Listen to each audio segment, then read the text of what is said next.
Hello, Meoni here, and welcome back to another video for Final Fantasy XIV. This one, a Final Fantasy XIV store update for today, the 13th of September 2023. Today sees the addition of one brand new item, which is Iceheart's Attire. This particular item is not gender locked or locked to any specific race, so you can mix and match to your heart's desire, as is shown in the pictures. We're going to go into the game in just a moment. First of all, let's just get the elephant out of the room immediately. This is not a one-piece Glamour set. Can we all just say hallelujah from the top of our houses? Because quite honestly, it was getting a little bit irritating to see so many of these outfits added to the game that were from iconic characters and were simply one pieces. This is the Alphino attire, the Alice attire more recently, which have got a lot of people in a bit of a tizzy. This, however, you'll be pleased to know, is a 4-piece set, which means you can mix and match these pieces of glamour to your heart's content. I really am quite happy to see this. It's also got a reasonable price. In the United Kingdom, this will cost you £7.44. In US dollars, that works out at $12 US for a 4-piece outfit. Then in Europe, we have €9 exactly. And in yen, it works out at 13.20. So just to reiterate again, they have finally listened to many of the criticisms that myself and many other people have given, which is very nice. I'm grateful for this, and we've finally got a piece of outfit added to the game, not only without its gender locks, but also the ability to mix and match the pieces. And as you can see, they are quite nice pieces, all obviously, you know, modeled after Isael herself, and yes, the heretic of the Holy See. So let's go into the game and have a look at these items together. Alright, here we are in the game, and actually, surprisingly, I've not had to wait around for my Moogle mail. I'm incredibly surprised by this, but it's already here.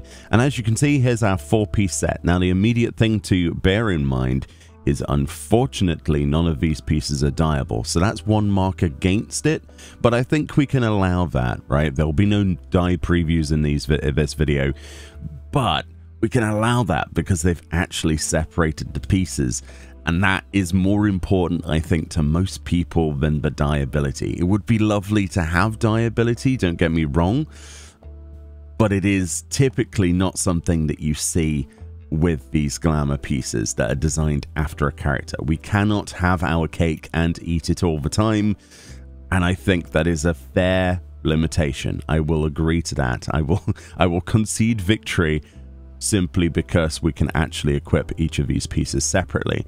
Alright, here we are in somewhere nice and warm lighting. So this is the Grand Cosmos. I film in here a lot of the time simply because it is always the same time of day, and as I was recording in Kagane, essentially it went miserable and rainy. So let's just get around that immediately. The first item I want to look at then, because I want to look at these items separately and then all together, is the Iceheart thigh boots, simply because they are quite a nice pair of boots.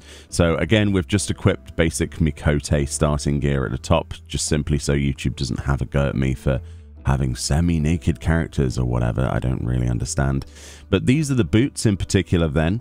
I really like these. Again, I don't think the dyeability missing from this really takes anything from it. A lot of the time I dye my boots this exact color, this darker color, and it really comes through.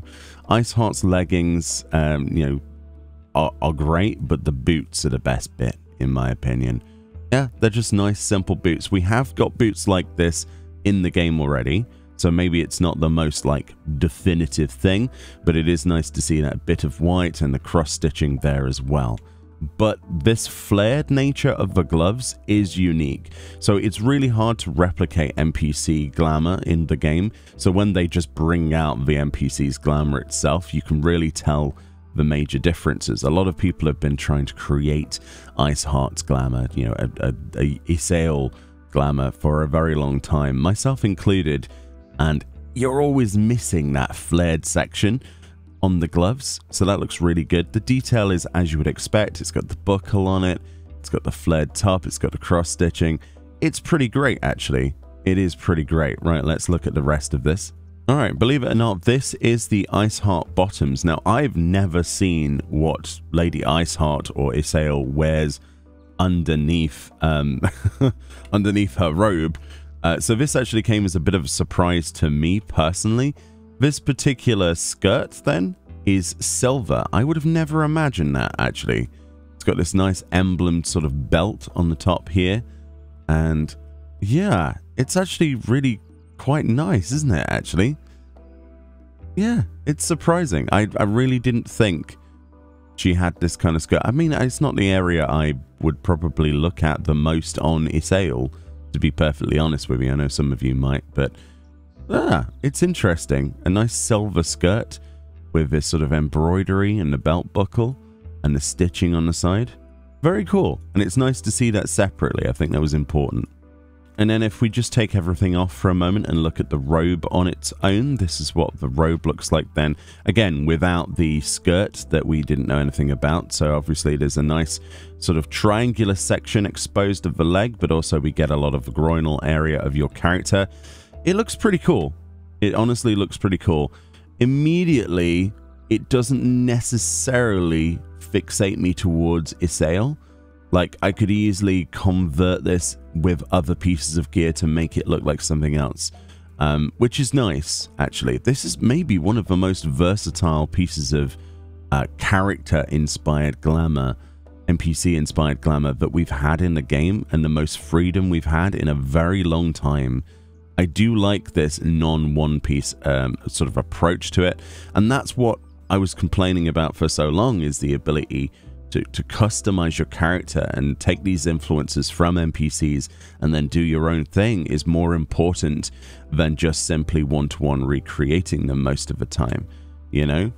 But here we are. We're finally at this point, and I'm very happy. So let's look at this outfit all together then, because we've only seen that in parts.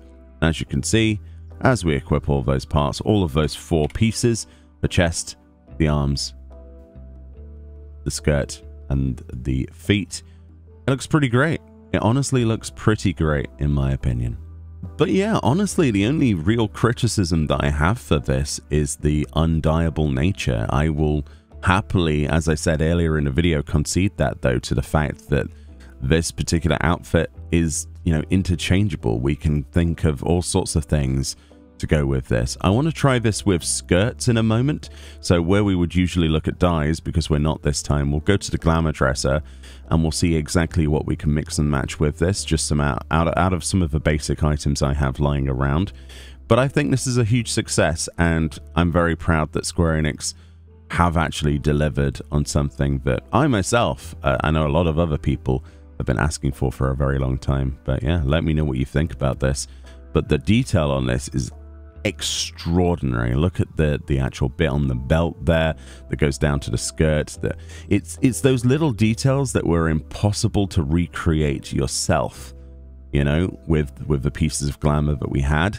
The base actual outfit itself, underneath all of those embellishments, isn't too difficult to replicate. It's just the finer details, the curves of the fabric, the gloves flaring the way they do, the extra pieces of skirting that come off of the robe, the pieces of metal.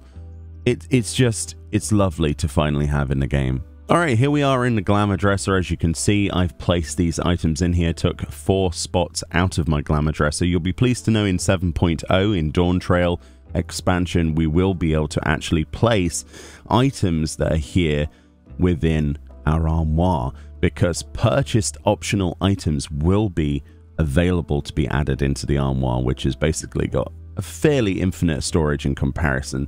So that'll be freeing up a lot of room, because there's a lot of cash up items I've purchased over the years. So let's look at what this goes with then. So this is the full set as it is. So I want to know about, first thing, the skirt line, right? So let's replace the Iceheart bottoms with something else. Now, because the way that the robe goes, I doubt it will go with many things. I'm already surprised, so immediately stuff like the Demon Skirt of Healing will fit nicely behind there. And of course, we've still got those embellishments. Usually you place a skirt on a character with a long robe. Sometimes it removes elements of the actual robe itself. Not so much in that particular case. And as you can see with the Forgiven skirt of casting, stuff like that. Rakharsha, Hakama, so long skirts would look really nice. So if you want to give your specific character a different look, maybe to go with that better, to have a longer skirt or longer outfits, that's totally doable. And yeah, I'm actually quite pleased with that. The one thing that will definitely not work is Cointrails. Yeah, so Cointrails ruffled skirt is always the test of time. If something goes below the waistline of your character with fabric, essentially what happens is that it registers it as clipping, and rather than clip, stuff like the ruffled skirt and other skirts like it will just simply turn off the visibility, and all you'll get is the panty section of it, which is, I mean, that's just how the game works. But this applies to other skirts, not all of them. So this is the Southern Seas skirt with that. Yeah, looking pretty good, actually. Of course, you're going to get a variety of different looks depending on what you're going for. Some of the fabric is going to go over the top of the boots. For example, those Isle Explorers culottes are going to be puffed out slightly and a little bit lower on the upper thigh. So the boots are going to clip through that, as to be expected. But yeah, long skirts are going to look great. Baggy trousers, yeah, honestly. But there's nothing that seems to remove that particular embellishment unless one of the other pieces of gear in the game. Of course, some other skirts like the Far Eastern Noble's petticoat, which is also from the cash shop originally, that normally has like a belt design of its own. If you place it with things that do cover past the waist, though the embellishments on that item get removed instead. So it looks like the robe is the dominant of those particular layers, if that makes any sense to anybody anywhere. But yeah, it's interesting to see.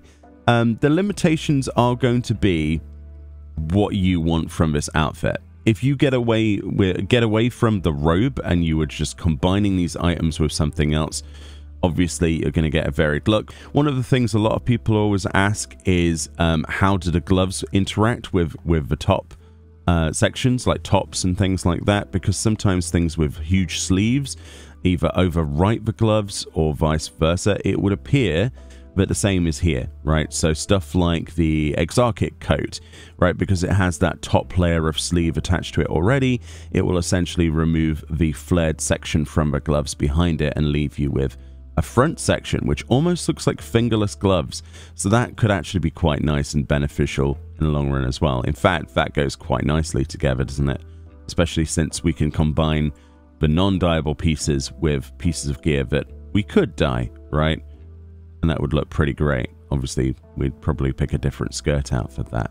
But my point is that you can get a lot of mileage out of mixing and matching, but the detailing is going to be finite, right? There's only so many things that you could really utilize with that. As long as you want black gloves, black boots, and a silver skirt, I mean, you could remove each part, then this is definitely for you. But it is going to bring glamour to life that normally you wouldn't even touch.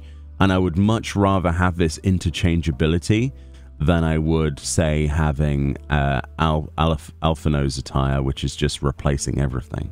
You know what I mean? Like, this is the other option, and I would much rather not have that any day and rather have this interchangeability. You know, same with Lisa's outfit. Imagine if we could have separated all of those parts, you know, the Charlie and Prodigy stuff like that. It would be great if we could separate the gloves from this, or the bottoms, or whatever. You know, Gaia's outfit. How many people have gone, why can't I just have the robe separately? Why can't we just have the skirt or the tights separately, or even the boots? Like, the boots are the best bit. So it would appear that we are on a winning side. I don't know if this is going to be the norm going forward, but I really hope it is. I really hope it is, because the ability to just mix and match between things at our heart's desire is key to the enjoyment of customization. You know, some things make sense to have as a one piece. You know, the Omega F attire, it kind of makes sense because it's a flowing piece of fabric that's interconnected. But even then, If it was me, I would have had that as separate gloves. But anyway, we're getting off the point. It is a cool outfit. I'll give them massive praise for interchangeability, minus points for no dye ability, but that's to be expected. I want more like this, but more elaborate with lots of other characters from the game. Anyway, much love. Let me know what you think about this, and I'll see you all next time. Bye-bye.